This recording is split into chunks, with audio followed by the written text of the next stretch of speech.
What's up, guys? This is the Honest Outlaw here, and today we are going to talk about the top 5 budget pistols. Now, all these pistols on this list will be 9mm, but most of them can be chambered in 40 or 45 as well, and they will also all be semi-automatic. So let's get right into it with number 5, the Hi-Point C9. This is a compact 9mm pistol that's similar in size to the G19. It is blowback operated, giving it more recoil than standard 9mm. There is a lot to dislike about the Hi-Point, the butt of almost every bad joke in the gun community about handguns since its release. The sights are bad, the trigger is terrible, the bore axis is worse. The ergonomics and build quality are similar to that of a water gun in the checkout line at the dollar store, and even though it only holds 8 rounds, it's about as heavy as that ex-girlfriend that you don't want to tell anyone about. So why would you buy it, and why is it number 5?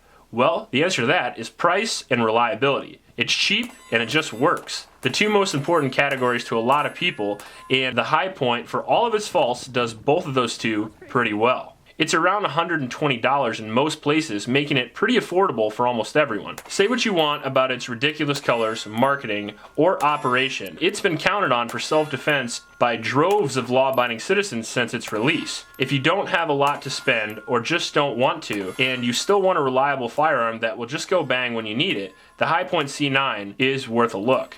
Number 4, the FMK 9mm. This is a compact polymer frame pistol, almost the exact size and weight of the G19. It comes with 2 15-round magazines and has some of the best ergonomics on a pistol that I've ever fired. It also has great recoil control as well. It's US made by a veteran-owned company in California, and you can't miss it because they put it on just about every part of the gun.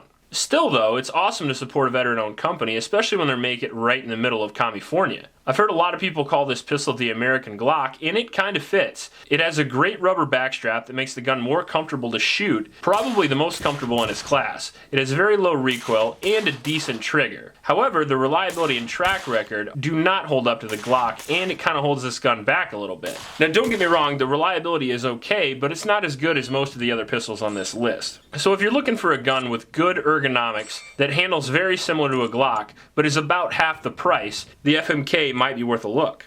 Number 3, the CANIK TP9.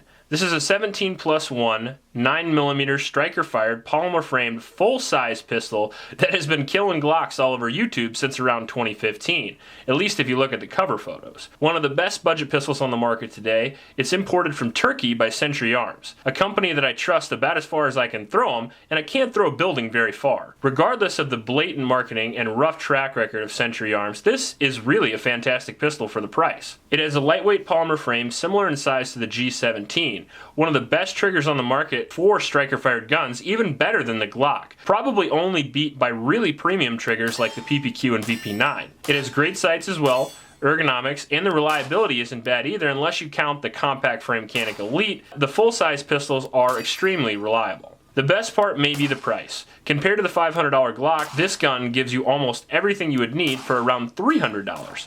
There's only a couple of things really holding this pistol back from number 1. One is that it's not made in the USA, and the other is that it is imported by Century Arms. Considering their track record, your chance of getting a lemon is a little bit higher than some of the other pistols on this list. Number 2, the EAA TANFOGLIO Witness 9mm.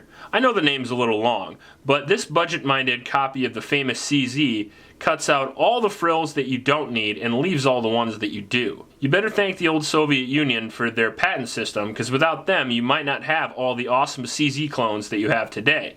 And this one is one of my favorites. It is a steel-framed or polymer-framed double-action pistol, so you can fire it with the hammer down or cock the hammer back for a lighter, crisper trigger pull. It holds 15 to 30 rounds depending on what mags you get. You can also choose between which frame. I prefer the steel frame because it's the one I have, and because of the added weight for recoil reduction. It also helps settle the gun down a little bit for accuracy. However, if you're looking to carry it, the polymer frame, which is lighter, might be a better choice. So why would you buy this gun? Well, it's very accurate. One of the best triggers for the money. It has a 3-pound single action trigger. Very impressive.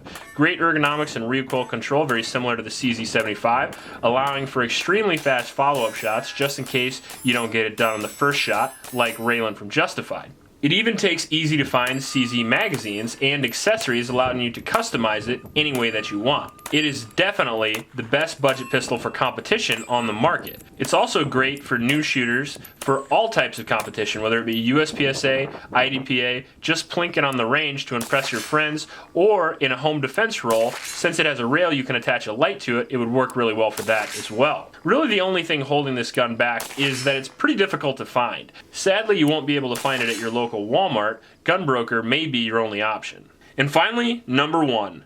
This is going to surprise a lot of people, but it's going to be the M&P Gen 1. What can I say? This gun's fantastic. If you know anything about guns, you've heard of the M&P before. Made by Smith & Wesson and is the direct competitor to the Glock. One of the most popular pistols in the United States right now. Some would even say that it is better than the Glock. It is a 9mm striker-fired pistol with a 4.5-inch barrel, right in the middle between the Glock 19 and the Glock 17. Great recoil control and ergonomics, and it shoots as fast and accurate as any polymer Wonder 9 out there. It has an awesome track record of reliability. It's served in certain military and law enforcement agencies since its release. It holds 17+1. Holsters, magazines, and accessories are very easy to find, and it comes in whatever color or size or caliber you could possibly want. So how did it make the list of budget guns? Since the M&P 2.0 release, the prices on the original pretty much nosedived, which is great for any person wanting a premium quality gun for a budget price, making just about every other budget gun obsolete in my personal opinion. Why take the risk on companies like Century Arms when you can get a great Smith & Wesson with great customer service and a history of making awesome guns for the same amount of money? You just can't beat the price for a new gun with the track record of the M&P 1.0. If I had to pick one of these guns up to defend my family right now, I would definitely choose the M&P, which is why it takes the number 1 spot. Let me know in the comments section which one you think should have been number 1, or if I left out a couple of pistols on the list. I usually leave a link to a local homeless shelter in the description, so click on that and it'll bring you right to the donate page if you feel like helping those kids out. The link to my Patreon account is also directly below it. YouTube doesn't like gun guys anymore, so if you want to help me on Patreon, it would be much appreciated. If you like this video, please like and subscribe. Please help out your local homeless shelters, and remember to recycle. I'll check you later. Hey, I just wanted to do a quick clip here talking about shooting at 50 yards. I had a guy in the comment section just freaking out about people shooting a handgun at 50 yards, saying there's no possible way you can get consistent hits with a handgun at 50 yards. So today I want to take my first shots with this M&P here that I haven't shot in 2 years and see if it's really impossible.